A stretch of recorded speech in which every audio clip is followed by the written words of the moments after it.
Okay? For the eyes of the Lord are upon the righteous, and his ears are open to the prayers. But the face of the Lord is against those who do evil. The idea that God is looking. He's looking. Turn from evil and do good. Seek peace and pursue it. The eyes of the Lord are on the righteous, and his ears are attentive to their cry. The face of the Lord is against those who do evil, to cut off the memory of them from the earth. The righteous cry out, and the Lord hears them. He delivers them from all their troubles. The Lord is close to the brokenhearted and saves those who are crushed in spirit. A righteous man may have many troubles, but the Lord delivers him from them all. Again, the idea that what we do matters, and that whole idea of being crushed is somehow a magnet for God's eyes. It's like he's looking for it. He's looking for people who are genuinely and sincerely troubled by bad behaviors. They're really concerned about that. They are contrite. There is not that haughty, angry attitude of, God, you owe me, and I'm just perfect as peaches. All right? I'm just fine, and you did wrong here. You say, oh, no. Got enough of that. I've got enough of that. I'm looking for that person that recognizes the reality of the situation. And the reality of the situation is, I'm in no position to demand anything. Okay? I am grateful for what I do get from God, but I'm in no position to go before God angrily and demand a thing. Everything is by his grace. Everything I have, I've been given because of his grace. Okay? And when we have that sense of being crushed, that simply means that we go to him on our knees, realizing that we're not worthy of anything. You know? And he says, okay, now, that's somebody that I'm going to bless. That's somebody that I'm going to watch over. That's somebody that I'm going to rescue. One who calls to me, who wants to be rescued, who acknowledges that they don't deserve it. That's very important.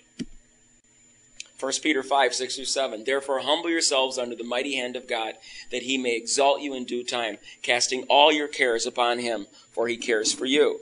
Again, that idea that this is a living, dynamic thing. Always, every day. What are my cares? I mean, in Michigan, we have lots of cares. We've got situations with employment, with not enough money to pay the bills, with all kinds of, just one catastrophe after another in terms of losing house and everything. I mean, it's a really, really very difficult situation. In all difficult situations, God is saying, look, if it's bothering you, bother me with it. If you don't, there's something wrong. And he might take a while to answer it the way we want. Okay? He might not answer it all the way we want, but he will take care of our core concerns. Because with every prayer that we have, with every concern, we need to identify what is it exactly that I am most afraid of. And then you pray about that. Lord, if you could you please not let that happen? Okay. But you want to identify what is it at the very core that you are most afraid of. And you talk to him about it on a regular basis. All right, so this is here just more verses talking about the same thing. He's looking for a broken and repentant heart. A broken and repentant heart.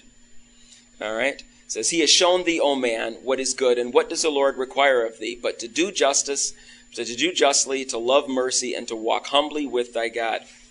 And what we talked about, we said last time, was in order for any of these to be real, you have to have a choice.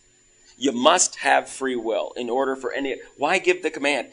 The fact that the command was given suggests that you don't have to be humble. Okay? You don't have to be just. You don't have to love mercy. You can be as cruel as you want. You can be as overbearing as you want. It's your choice. You have a free will. Okay? All right, and a lot of these verses in Proverbs say basically the same thing that we talked about. I mean, there's just so many, and I don't want to go through all of them because there's just tons and tons of them, and they say a lot. Wisdom saves us from a great deal. It's not just that wisdom saves us from the disasters around us because they give us an idea as to what God's purposes are, but also wisdom gives us protection from the arguments of the other side. And it will help us if we have a circumspect understanding of what God's overall goals are when people come with these crazy propositions, such as the one from the thinking atheist. It's like you don't have to worry about taking that seriously. But also, when people come to you who've been deceived by that stuff, you have something to say. Okay? Now, the take-home message here is this. When presented with arguments like this, take them apart. Take them apart. Figure out, okay, what are your conclusions? What is your premise? What things are you inferring? And is it valid and is it sound?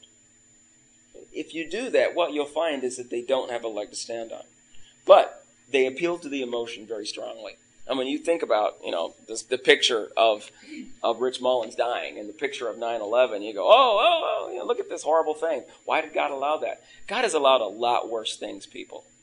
Okay? Throughout history, if you ever read Fox's Book of Martyrs, you realize that God has allowed a lot worse things than that. Okay? This is not all there is. People like Seth Sprider presume that heaven should be here on earth, that God is going to set up some kind of utopia right here on earth, and we are living heaven right now. And that is just not true. A lot of bad things happen. And you know what? We all have expiration dates, and we don't know what they are. Rich Mullins had his.